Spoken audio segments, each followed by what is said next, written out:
Hello friends, स्वागत है आपका हमारे यूट्यूब चैनल फॉर इंजीनियरिंग में। हमारा उद्देश्य आपको दिखाना वो जो शायद आपने पहले कभी ना देखा हो। जैसा कि आप सभी लोग जानते हो, मैं पाइपलाइन से रिलेटेड वीडियोस बनाता हूं और आज मैं बात करने वाला हूं वेल्डिंग के बारे में। और ख़ास करके वेल्डिंग को लेके उसमें जो हम स्पेसिफिकेशंस यूज़ करते हैं जिसको हम WPS बोलते हैं।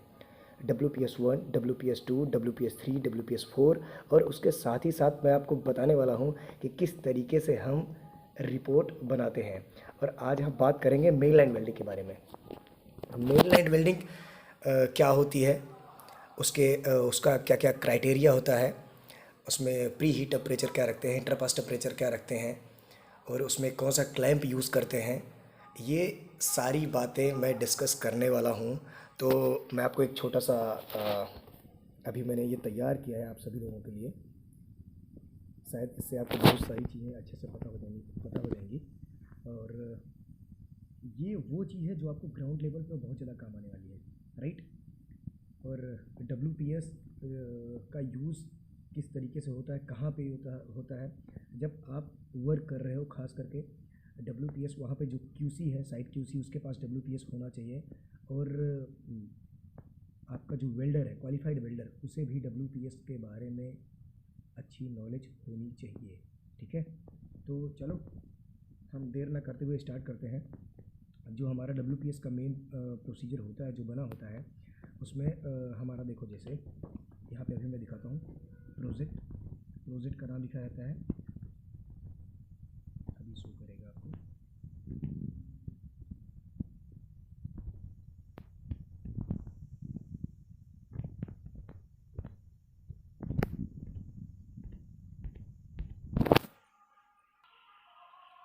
अभी देखिए, प्रोजेक्ट है धामरा टू अंगुल pipeline project, DAPL project. Client हमारा कौन है? गेल है। कंसल्टेंट कौन है? MECON consultant in the sense PMC जिसको बोलते हैं। कॉन्ट्रैक्टर कौन है? हम लोग हैं कॉन्ट्रैक्टर। फॉरवेट ये है हमारा, ये है daily inspection report for main line welding. और ये मैंने ऐसे नॉर्मली एक फॉर्मेट बनाया है। और इसी तरीके से WPS में ये सारी चीज़ें लिखी होती हैं। उसमें जो खास कर से जो ध्यान देने वाले पैरामीटर्स होते हैं। देखिए, अब एक एक चीज़ के बारे में मैं आपको बताता हूँ। जो आपका टेम्परेचर होना चाहिए वो नॉर्मल टेम्परेचर होना चाहिए, ठीक है। आपका कंडीशन, हॉट वेदर। आपका जो वेल्डिंग टाइप है, welding type in the sense कौन सा, किस टाइप का हम वेल्डिंग यूज़ कर रहे हैं मेन लाइन वेल्डिंग में। तो SMAW process plus FCAW process दोनों यूज़ कर रहे हैं। इसको कुछ लोग मैनुअल और सेमी भी बोलते हैं, राइट।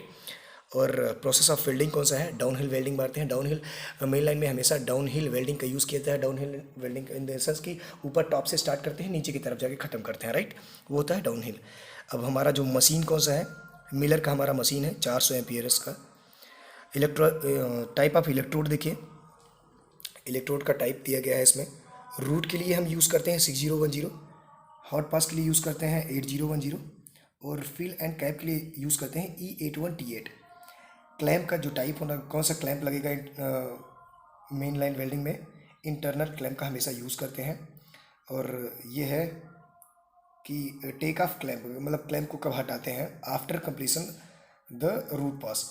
मतलब जब हमारा रूट पास कंप्लीट हो जाता है, मतलब रूट कंप्लीट हो जाता है, तब हम क्लैंप को हटा देते हैं, राइट। और जैसा कि आप सभी लोग जानते हैं, जो साइट पे अगर काम करते हैं, तो लगभग 70 to 75% जब हमारा रूट कंप्लीट हो जाता है तब हम क्लैंप को हटाते हैं। कि हाँ, इंटरनल क्लैंप है तो पूरा का पूरा रूट कंप्लीट करने के बाद ही क्लैंप को हटाते हैं, एग्जैक्टली। स्किड क्या होता है? स्किड होता है कि जब पाइप को सहारा देने के लिए, आपने देखा होगा कुछ बोरी होती है, बोरी में मिट्टी डाल देते हैं या कि कुछ चीज़ें डाल देते हैं, उसको, उस पाइप को सहारा देने के लिए उसके नीचे लगाते हैं, उसको हम स्किड बोलते हैं। वो हम after completion root and hot pass, जब हॉट पास भी कंप्लीट हो जाता है तब उसको हम लगा देते हैं, राइट। अब आते हैं पाइप टाइप। हाँ, ये तो सबसे इंपॉर्टेंट चीज़ है। पाइप टाइप, आपका पाइप कौन सा है, उसका ग्रेड क्या है? हमारा API 5L। अब अमेरिकन पेट्रोलियम इंस्टीट्यूट और 5L क्या है, ये इसका ग्रेड होता है, ग्रेड 70 का है। OD आउटसाइड डायमीटर 36 इंच का डायमीटर है हमारे यहाँ जो अभी चल रहा है। वॉल थिकनेस क्या है? वॉल थिकनेस हमारे यहाँ 3 टाइप की यूज़ की जा रही हैं। 15.9 है, 19.1 है, 23.8 है। तो मैंने आपको बताया जो 15.9 का है ये। नंबर ऑफ वेल्डर्स, 2 वेल्डर मारते हैं टॉप से, एक लेफ्ट साइड में, एक कहने का मतलब एक ROW साइड में, एक ट्रेन साइड में, राइट। अब विंड ब्रेक लिखा है, विंड ब्रेक यूज्ड। अच्छा, कहने का मतलब ये है कि हुड का इस्तेमाल आप कर रहे हैं कि नहीं कर रहे हैं। हुड का इस्तेमाल करना बहुत ही इंपॉर्टेंट है, ये हमारे WPS में दिया गया है। टाइम लैप्स बिटवीन पासेस, जैसे कि आपने रूट पास मारा तो उससे कितना देर बाद आपको हॉट पास मारना इंपॉर्टेंट है। अगर आपने रूट पास मारा तो मैक्सिमम 5 मिनट के बाद आपको हॉट पास स्टार्ट कर देना है। हॉट पास के बाद फर्स्ट फिलर आपको कब स्टार्ट करना है, उसके लिए भी मैक्सिमम 5 मिनट का टाइम है। Cleaning between passes, all the passes, जैसे आपने रूट पास मारा तो उसको अच्छे से क्लीनिंग करो, ब्रशिंग करो, जहाँ पे भी आपको जैसे पोरोसिटी स्लैग कुछ भी दिख रहा है तुरंत ग्राइंडर से बोलो उसको काट के निकाल दे। मतलब आपका जो ग्रूव होना चाहिए वो बिल्कुल क्लियर होना चाहिए। इससे क्या होगा कि उतनी कम से कम प्रॉब्लम्स आएंगी आपके वेल्डिंग में, और इससे आपका ही जो भी वेल्डर होते हैं उनका ही एक तरीके से नाम अच्छा होता है कि हाँ यार ये वेल्डर अच्छा वेल्डिंग मार रहा है। Pre heat temperature, pre heat temperature minimum 100 degree Celsius और इंटर पास टेम्परेचर जो है मैक्सिमम दिया गया है 250 डिग्री सेल्सियस। अब प्री हीट टेम्परेचर होता क्या है, जब हम फिटअप करते हैं, फिटअप करने के बाद वेल्डिंग स्टार्ट करने से पहले और फिटअप रेडी होने के बाद हम पाइप को अच्छी तरीके से हीट करते हैं, राइट। मिनिमम 100 डिग्री सेल्सियस तक हीट करना ही करना है। कम से कम 120, 130, 140 तक अगर आप प्रॉपर अच्छी तरीके से हीट करते हैं तो सॉलिडिफिकेशन, क्रैकिंग जो होता है ना, क्रैकिंग के चांसेस बहुत कम होते हैं।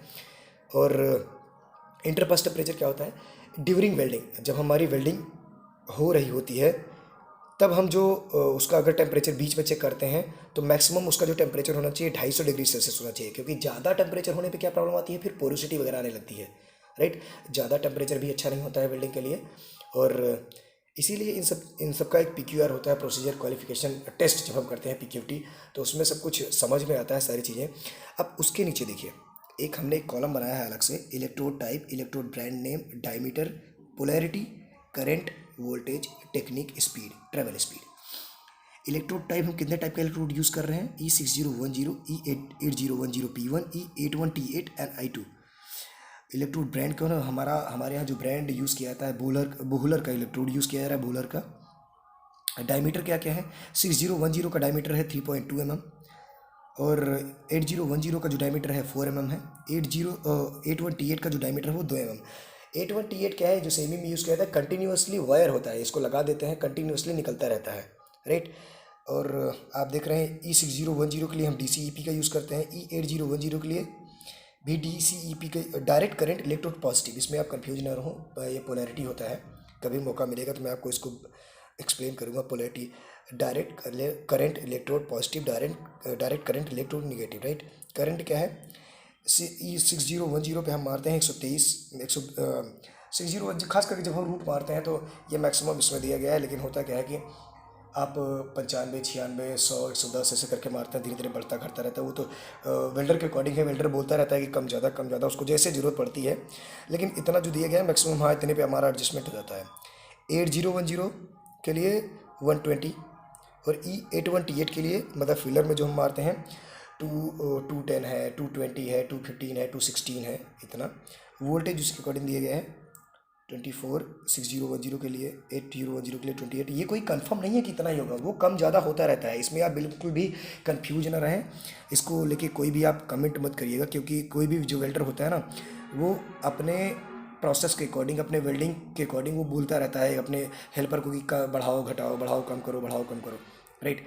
स्ट्रिंग और वीव, ये दो तरीके का स्ट्रिंगर, जो आपने सुना होगा कि स्ट्रिंगर मार रहे हैं, ये टेक्निक होता है, वेल्डिंग टेक्निक। स्ट्रिंगर और वीव मतलब जैसे थोड़ा सा जैसे कि लहर की तरह बनाते हैं। और ट्रेवल स्पीड, ट्रेवल स्पीड आपका मतलब वेल्डिंग का स्पीड कितना है, ये दिया गया है स्पीड mm/मिनट। 1 मिनट में कितना मिनट हैं, 130 1 मिनट में 130 मतलब 13 सेंटीमीटर। और जो 8010 से हम मारते हैं हॉट पॉस, तो हम मार सकते हैं 180 तक मार सकते हैं, 170, 180, 165, इतना करीब करीब, थोड़ा बड़ा कम नहीं, तो 20 सेंटीमीटर हो जाएगा, 200 और ये 120, 140, 153, 150 ऐसे करके है। तो ये आपका WPS होता है, पूरा का पूरा वेल्डिंग इसी के अकॉर्डिंग ही मारा जाता है, इससे बाहर कुछ नहीं होता है, क्योंकि जो जवाबदेही होती है, जो आपके पास एविडेंस एक प्रूफ होता है, वो WPS ही होता है, राइट। इसके अकॉर्डिंग अगर आप वेल्डिंग मारते हैं तो जो भी वेल्डिंग डिफेक्ट होते हैं उसके आने के चांसेस बहुत कम होते हैं, राइट। और वेल्डिंग करते समय आपको ये चीज़ ध्यान देनी है कि फिटअप उसका बहुत ही अच्छी तरीके से होना चाहिए। फिटअप अगर आपका बढ़िया है तो जैसे कि हाई लो हो गया, ये आपका सही है, तो इससे ओवरलैप नहीं है पाइप, तो लैक ऑफ फ्यूजन वगैरह के चांसेस बहुत कम होते हैं, ठीक है। ये हमारा है WPS1। और WPS का फुल फॉर्म होता है वेल्डिंग प्रोसीजर स्पेसिफिकेशंस, राइट। ये सारे स्पेसिफिकेशन दिए गए हैं कि किस स्पेसिफिकेशन पे वेल्डिंग कंप्लीट किया जाता है। उसी तरीके से हर एक ऑर्गेनाइजेशन का अपना अलग अलग स्पेसिफिकेशन होता है, राइट। हमारे यहाँ का जो है अभी मैंने आपको बता दिया। अब हम बात करते हैं कि इसकी रिपोर्ट कैसे बनाते हैं, ठीक है। एक छोटा सा मैंने सैंपल बनाया है आपके लिए, मैं आपको दिखाता हूँ। देखिए, ऐसे होता है मेन लाइन वेल्डिंग का फॉर्मेट, राइट। ये है आपका फॉर्मेट, शायद आपको क्लियर दिख रहा है। ये देखिए, प्रोजेक्ट धामरा टू अंगुल pipeline project DAPL section 1। Client कौन है? क्लाइंट है अपना गेल। उसके बाद कंसल्टेंट मतलब PMC हमारा कौन है? मैकॉन। मैकॉन पूरा का पूरा जो भी साइन वगैरह करते हैं मैकॉन वाले करते हैं। कॉन्ट्रैक्टर में हम लोग हैं। फॉर्मेट ये है, daily inspection report for main line welding. अब यहाँ पे देखिए, report number, date, section, appendix 2 से कोई मतलब नहीं है। ये दिया गया है बैच या लॉट, बैच नंबर या lot number, heat number of welding consumable in the sense electrode के बारे में। E6010 इसका क्या है कि जो बैच नंबर है वो लिखा गया है E8010 E81T8 का, ठीक है। अब यहाँ पे आ जाइए, हाँ, जो भी पाइप हमारी होती है उस हर एक पाइप में pipe number, heat number, coating number, length, thickness सब कुछ दिया गया रहता है, राइट। तो अभी देखिए, चैनेज का मतलब होता है वही किलोमीटर, कौन से किलोमीटर में वेल्डिंग चल रहा है। किलोमीटर 2 मैंने डाल दिया है। पाइप का डायमीटर एंड थिकनेस, डायमीटर है 36 इंच, थिकनेस है 19.1। अभी pipe number 18L030 434, heat number A92109, coating number 18B02232, length 12.090। Length के बारे में खास करके बोलना चाहूँगा, जो हमारा लेंथ होता है ना, मैक्सिमम इसी लेंथ का आता है भाई, समझ रहे हो। 12 मीटर हुई होता है, कोई 11 900 रहेगा, नहीं तो maximum 1290, 12110, 12 metre 90 mm, 12 metre 100 mm, 12 metre 110 mm, right. ऐसे होता है ये। अभी यहाँ देखिए, वेदर कैसा है? ड्राई है, ठीक है। कट पाइप कुछ तो नहीं है, नहीं है। अगर आपका प्रोग्रेस जो भी हुआ है, प्रोग्रेस कितना हुआ है? 2 जॉइंट हुआ है, देखो। हाँ, इसके बारे में और आगे आप जान लो। ये है joint number M। Main line welding का मतलब ही होता है M से ही उसका जॉइंट नंबर डाला जाएगा, हमेशा इस बात को याद रखना। यहाँ पे FTOT कभी नहीं डाला जाता है, ठीक है। कुछ लोग कभी कभी मैंने देखा कि गलतियाँ कर देते हैं, ऐसा कभी नहीं करना है। M44 M45। अब WPS 1 है, फिटअप ओके। रूट में ROW साइड, ट्रेंच साइड, देखिए इसमें वेल्डर नंबर ये है डाले गए हैं, जो नंबर डाले गए हैं 44 41 41 41 ऐसे करके। यहाँ पे भी 44 होना चाहिए, वो मैंने डाल दिया है, गलती से हो गया है ये, राइट। मतलब एक ट्रेंच साइड मारेगा, एक ROW साइड मारेगा। ROW साइड में जो वेल्डर मार रहा है वो 44 मारा, ट्रेंच साइड में फिर 44, अच्छा उल्टा हो गया ये, 44 41 44 41 से होना चाहिए था, समझ रहे हो। 44 41 44 41। अब जहाँ पे जैसे 55 है, 55 54 55 54 ऐसे करके होना चाहिए, ठीक है। कोई इशू नहीं है, वो आप जब आप करोगे तो ये समझ में आएगा, उसमें कोई इशू नहीं है, ठीक है। वेल्ड विजुअल उसमें ओके होना चाहिए। बाकी आपका यहाँ पे आप साइन कर दो, मैंने WPS 1 लिखा है, बाकी साइन करके पूरा नाम डाल दो। उसके बाद देखो इसमें लिखा गया है नेम, डेट डाल दो। उसके बाद फिर अगर आपका क्लाइंट साइड पे ही है तो तुरंत जो वेल्डिंग कंप्लीट होती है, वेल्डिंग कंप्लीट होने के बाद ही रिपोर्ट बनाया जाता है। जैसे ही वेल्डिंग कंप्लीट होता है, सबसे पहले तो आप विजुअल करो, विजुअल इंस्पेक्शन अच्छे से करो। जब विजुअल कंप्लीट हो जाए, कहीं पे भी कोई प्रॉब्लम नहीं दिखनी चाहिए। उसके बाद आप दिखाओ किसको, आपका जो PMC है, जो रिपोर्ट साइन करते हैं उनको दिखाओ, वो फिर सिग्नेचर करेंगे, अपना नाम डालेंगे, डेट डाल देंगे। ये आपका कंप्लीट हो जाता है, फिर इसको आप लेके ऑफिस में सबमिट कर दो। ये होता है प्रोसेस, राइट। तो ये है मेन लाइन वेल्डिंग का रिपोर्ट। तो ये रहा मेन लाइन वेल्डिंग का रिपोर्ट। होप सो आपको चीज़ें बहुत ही अच्छे से समझ में आई होंगी। अगर पाइपलाइन में वेल्डिंग से रिलेटेड कोई भी प्रॉब्लम आती है, रिपोर्ट से रिलेटेड कोई भी रिपोर्ट अगर आपको बनाना नहीं आ रहा है कि कैसे बनाओगे, क्या करोगे, तो आप तुरंत मुझे कमेंट करके बताइए। और आने वाली वीडियोस में मैं आपको बताने वाला हूँ फ्री टाइम की वेल्डिंग रिपोर्ट कैसे बनाते हैं, स्ट्रिंगिंग की वेल्डिंग रिपोर्ट कैसे बनाते हैं, और DPT का वेल्डिंग रिपोर्ट कैसे बनाते हैं। इन सब के बारे में मैं अच्छे से बात करने वाला हूँ आप सभी से। और अगर मेरा वीडियो अच्छा लगा आपको तो मेरे चैनल को जाके सब्सक्राइब कर दो, मेरे वीडियो को लाइक करो, और जितना ज़्यादा से ज़्यादा हो सके शेयर करो। इस बात की मैं आपको गारंटी दे सकता हूँ कि जितना जेन्युइन कंटेंट मैं आप लोगों को दिखाता हूँ, जो भी चीज़ें हैं, मैं खास करके कोशिश करता हूँ कि जो भी ग्राउंड लेवल की चीज़ें हैं उसके बारे में मैं अच्छे से बात करूँ, आप लोगों को अच्छे तरीके से समझाऊँ, राइट। और इसमें बहुत सारी चीज़ें हैं कि जैसे अभी SMA क्या होता है, डाउन हिल इंटरपास, तो आपको समझ में आ गया कि प्री हीट टेम्परेचर क्या होता है, इंटरपास टेम्परेचर क्या होता है, ठीक है। तो ये सब सारी चीज़ें होप सो कि आपको अच्छे से समझ में आई होंगी। चलो मेरे चैनल को सब्सक्राइब कर लो, वीडियोस को देखते रहो भाई। Thank you so much, thanks for watching this video.